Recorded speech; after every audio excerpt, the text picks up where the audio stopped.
Alex Hormozi built a $200 million enterprise using cold email, but almost nobody talks about how he did it, even though Alex shares everything in his videos. That's why I spent hours watching his content and interviews and broke down his real cold email strategy into 4 steps anyone could use. And in this video, I'm going to show you exactly how he built his companies to over $200 million using cold email and how you can replicate his success. So let's begin. Roll 20 sales. May, 30 sales and $480,000 in monthly revenue. Cold outreach saved Gym Launch during its hardest time during COVID. And it was pivotal in making it a sellable company that didn't rely on my face and keep growing. To this day, the company is up 45% from when I sold, with outbound equating to over 50% of sales. Learning to advertise with cold outbound kept my company alive. And that's how I learned cold outreach. Alex Hormozi follows these 4 principles that helped him succeed with cold email and blow up any company he acquires. The biggest difference between an ad, so here's my roundabout way of answering. If you're running an ad versus an email, one is one-to-many, one is one-to-one, and you probably, the best way to get someone to ignore one-to-one communication is to make it look like it's one-to-many. First is one-to-one approach. Cold emails, unlike ads, are personal. While ads are designed to be seen by a lot of people and talk to the majority of your targeted audience, cold email is different. You are reaching out to private mailboxes, individuals instead of groups of people. This affects your messaging. Instead of being vague, your message should feel personal, as if it was directed to that one person you're reaching out to. Alex Hormozi literally says that the best way to get someone to ignore one-to-one communication is to make it look like it's one-to-many. Basically, if you want someone to ignore your personal message, make it look like it was sent to everyone.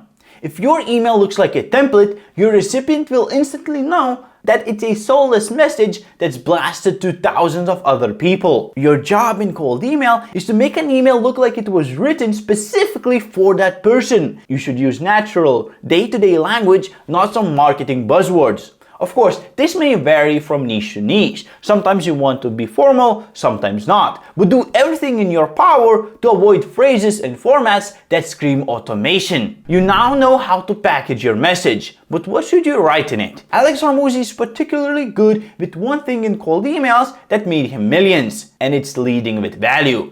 Alex Hormozi bets big on his principle called give to ask ratio. Before asking for anything, you have to give double. And this principle applies very well to cold email. With cold outreach, we are of course reaching out to ask for something because, well, we are trying to sell our services. But before we do that, we should lead with value. Thing is, we are reaching out to cold leads, to complete strangers. So before we ask for anything, we have to build trust. We need to give real, valuable resources that can be implemented right then and there. Not an hour-long YouTube video, not an audit, not a PDF. Something with clear value. Leading with value captures your prospect's attention. It lowers the perceived risks and builds instant reciprocity, the desire of your prospect to give something back in return. Also, it's a great way to set you apart from your competition, because while they just nag the prospect to hop on a call, you actually reel them in with freebies. Let's look at a short video where Alex Hormozi says exactly how to lead with value and why. If you're trying to write copy, one of the things that I think through as a framework is what I call plus, plus, minus, minus, self, friends, enemies. What are all the ways that I can say more good, plus, plus, right? You get more of these good things in your life. On the flip side, it's how can we get less of these negative things in your life? And then I frame that within the perspective of yourself, how your friends will see you, and then how your enemies will perceive those pluses and those minuses. Because it's not always just convincing them about their benefits, but how their benefits will be perceived through their competition, how their benefits will be perceived through their wife. If all of a sudden you being successful, your wife sees you a different way, that might be a much greater benefit than actually being successful. And you crushing your competition might be more of a benefit to you than actually being successful, which oftentimes status and how we are perceived in the eyes of others is more important than the thing we did itself. Perhaps Alex is making it a bit too complex. The idea he's trying to convey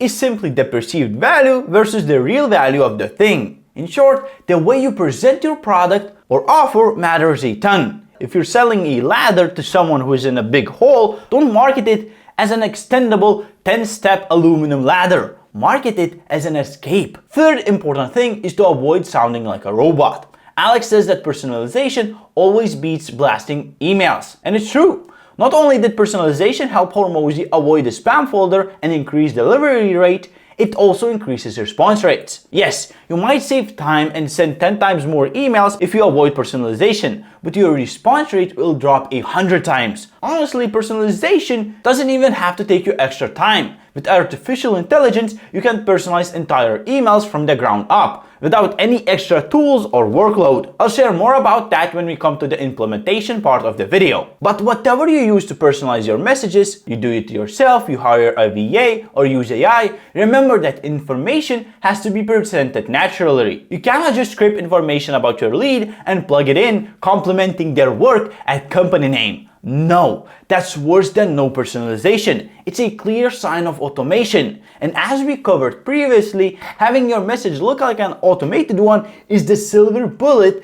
to your email campaigns. So spend the extra time or find the right AI that speeds up email personalization without making it sound like garbage. There's one last fourth principle you need to master before you can set up your cold email campaigns. The last thing Alex Hormozi mentions is the rule of 100. Alex directly said that if you're not doing 100 reps a day, you're not playing the game seriously. And I quote, "If you're not doing 100 outreaches a day, how are you going to get clients? What's the plan?" Thing is, most people do outbound once or twice a week. They do it when they feel motivated, but that won't bring success. You can get good at outreach, cold email specifically, without doing it a lot. The only way to get good is scale. And I would go as far as disagreeing with Alex and saying that you shouldn't send 100 cold emails a day. You should send more. Because do the math. 100 emails a day is 2,000 emails a month, because we're only sending on business days. With an average reply rate of 1% in the industry, you can expect about 20 replies a month. Only 20 replies! That's minuscule. Best case scenario, 10 of those replies are positive, 5 of them book sales calls, 3 show up, and you close 1 or sometimes none. Do you really think that's enough to grow as fast as Hormozi does? No. 100 cold emails a day is nothing. And yes, I know you have to get good before you start scaling, but the only way to learn is to put the reps in. Send emails, get data, iterate. 1,000 emails sent should be the minimum to get enough data to make a data-driven decision. This means if you only send 2,000 emails per month, you can only change your approach twice a month. That's nothing. But there's a way to scale even if you're a beginner. I'll show you that in a bit. Now you know the core principles that will help you approach cold email the right way and set you up for success. But how in the world do you actually apply these rules? Well, I'm about to share the 4-part framework that I built based on everything I learned from Alex Hormozi. So the first aspect we covered is the one-to-one approach. We want our message to appear personal and written for that person only. So here's what we're going to do. First, what we're going to use are custom variables. Custom variables allow us to input the name of our prospect and other things into our email. And by using custom variables, we won't have to rewrite the email for each person. It will look like this. Let me show you. So first you just write hi, and then you add a custom variable like first name.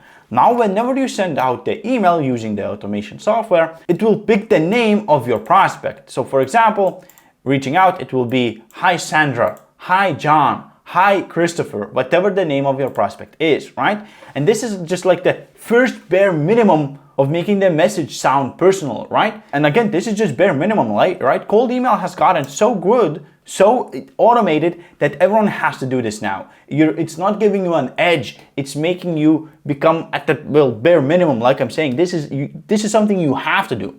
Now, another thing, how we're going to make the message feel personal, as if it was directed to that person, is again personalization. That's something we talked about previously. That's something Alex Hormozi uses to get those amazing results. Now, I think there are 2 ways to go about it. We either use a custom variable like an icebreaker or fully AI automated emails. Now, let me talk about the icebreaker first. What icebreaker does is it generates a personalized first line on the email, or not first line, wherever you put the icebreaker, it's best to put in the first line, of course, so the person reads the email and thinks it's directed to them, which it is, right? And what it does is it uses the information that the software scrapes from your prospect's LinkedIn profile to create a basically personalized line, right? So for example, we would have this, hi first name, right? then the icebreaker, and then whatever copy we would have later. Now this, we'll write it in a bit, but let's just give a test to see what it would look like. Let's see the AI preview, right? It's now generating the preview. Let's see what the icebreaker looks like. So now instead of us scraping and writing those personalized lines or full personalized emails, we use the advantage of AI and scraping and this software to basically write that personalized line for us, right? And we're making the email look like, again, personal, written by a human. We're increasing our deliverability rate because each email is unique, and we increase our reply rate because whenever the email is personal, the prospect is more likely to reply. Okay, so here you go. The AI generated the first personalized line. Of course, later on, we would instead of test, we would have the rest of our email copy that we will write now. But basically, AI made this seem personal without us needing to scrape information, spend hours personalizing, writing ourselves, right, in a Google sheet for each prospect, thinking, okay, should I compliment the prospect's dog? Should I talk about their coffee addiction? What should I do, right? Instead of doing all of that and manually spending hours, days, hiring VAs, we just use AI, good old AI, right? So yeah, now what would you write later on? Well, Alex Hormozi spoke about leading with value and the perceived value, right? So clearly, we want to make this email seem valuable to the prospect. We either need to give away some value, which is something we could do in the follow-ups as a freebies, but we also need to make the email seem valuable and the offer seem valuable. Usually, offers are made up of a couple of parts. The offer is made up of 4 parts: the claim, time frame, vehicle, and risk reversal. Basically, the claim is whatever you claim you'll get the prospect. For example, I'll get you 10 clients. Then you add the time frame, how long? In 1 month. Vehicle, how? With cold email, right? And then risk reversal is what will happen if you don't actually get these results for the client, or money back guarantee, right? So this is just a short example of what a great offer looks like, right? So you should build your offer on this type of framework, because first you get the claim and it should be a tangible result, something that the prospect cares about. So instead of saying, I'll get you like 10 million views on TikTok, you don't want to lead with that. You want to lead with something, with the end result, something that the prospect can actually, grasp, like, I'll get you 10 clients, or I'll get you, I don't know, this many website visitors. Because for example, saying you'll get 10 million views on TikTok for your client is too vague, right? Like, the prospect doesn't care about it. They care about how many of those 10 million views will convert, how much money will they make. That's what they care about, right? So you have to be super specific whenever you talk about your offer. So the claim is specific, the time frame is specific, your vehicle, sometimes this is not necessary. And the risk reversal, of course, is specific. You want to reduce the risk of your prospect, right? To make sure it's a no-brainer to work with you. So for example, a different type of offer, whatever you sell. Let's write an offer for socks, and instead of doing it as simple offer, let's change the perceived value. Remember how Alex Hormozi spoke about sometimes the value is different? Like, the prospect might care about what their significant other will think, how their competitors will think about them, right? So it's sometimes not about value of the product. For example, iPhone, you're not just selling some hardware, some software, you're selling a status, right? Everyone loves having an iPhone. It's kind of like not a luxury, but it shows that you're well off, you're doing good, Some people just get insulted if they have an Android. So the same thing here, like selling an iPod, you don't say, oh, this many gigabytes. You say like 1,000 songs in this iPod mini, whatever it is. So same we do here. Yes, I did thought about no marketing buzzwords, but we're not going to be using buzzwords here. We're just presenting the stuff in a different way. So for example, we're selling socks. Let's use the same formula, but presented it better. So the claim would be, in the winter, will keep your feetsies, warm. So maybe some people, we're targeting people whose pain point is getting cold feet in the winter, right? They're getting cold feet, right? So we could package something like, avoid freezing off your feetsies this winter. Hand knitted socks that perhaps increase blood circulation in the If it doesn't work, return it after a month. You know, something like that. Like this is the vehicle, could be vehicle, right? This is the claim. You get you avoid freezing off your feet, right? So basically, warm feet, increase blood circulation. Maybe that's a pain point that people struggle with, right? Maybe from a lot of sitting. If it doesn't work, risk reversal, right? You just get your money back. So yeah, this is an example with socks, but basically this is how you would present your product. Now, before we move on to scale on how to send these type of emails, thousands of them a day, I want to share some other thing as well. Instead of writing everything yourself and thinking again and again, then using auto spin tags to basically increase deliverability, what you can do is, instead of letting AI generate just the icebreaker, you can let AI generate the full email. By simply clicking generate with AI, you'll be able to change some settings, select the source of information, select the tonality, and generate emails in full using AI. AI will use information about your product, whatever you're selling, and combine it with information about the prospect, that the information is scraped from their LinkedIn profile or website or both,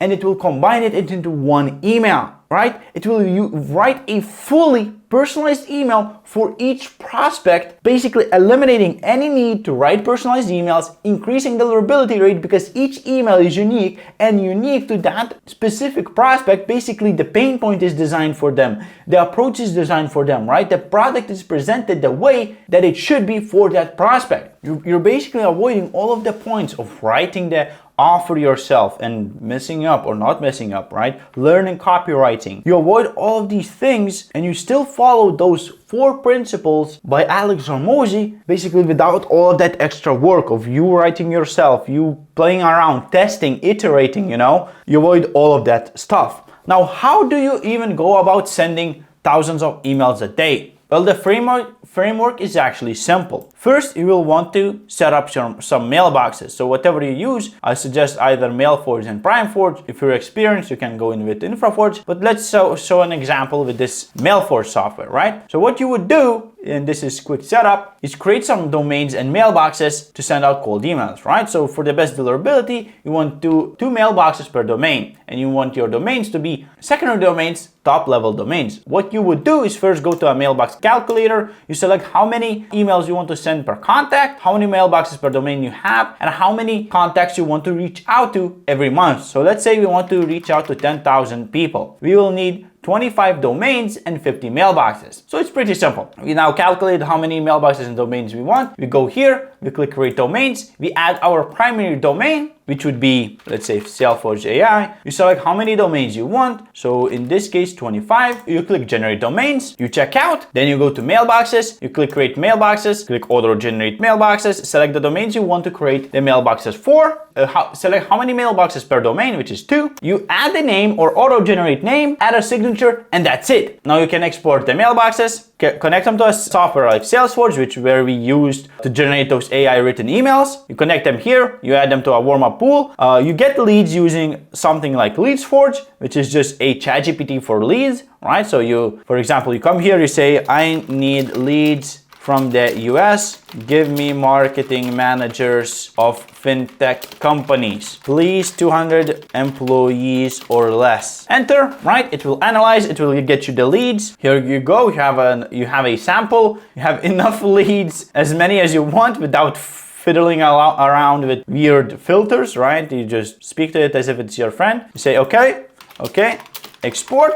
It will begin the exporting. You push the leads back to Salesforge. Salesforge, here's what you do. You first go to the Forge tab. Here you set up your product. Basically, you need to set up your product in order to help AI write those personalized emails. So it will use this information about your product, pain points, case studies about your product, and combine it with information it scrapes about your prospect to basically write a personalized email for them, right? So you set up by simply answering simple questions like, what is the pain your product is solving? What is your solution or service, whatever it is? You create it, you save it, you go to sequences, you create new sequence, select that product right here, create a sequence, blur this, by the way, the emails, add all of the context we just uploaded from LeadsForge. You can skip validation if you used LeadsForge because it already validates the leads. Otherwise, you validate them. You come here, you click generate with AI, add your subject line. This is a fallback template. So if AI cannot find information information about your lead. If you did not include a LinkedIn profile or a website, it will use a fallback template. So in this case, we can do just test,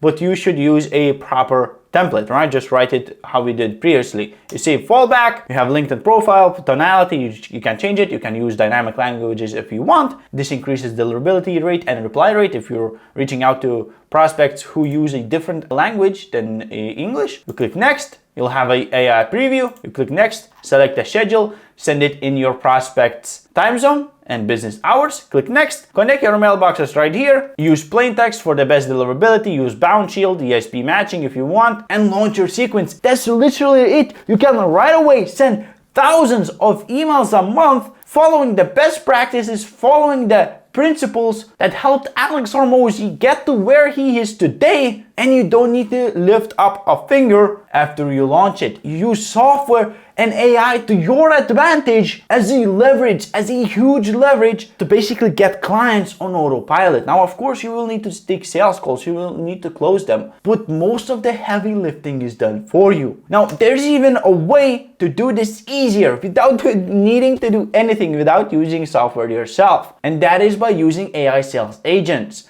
So if you're interested in how to abuse AI sales agents to do what we just done here, but even better, I suggest you take a look at the video right here.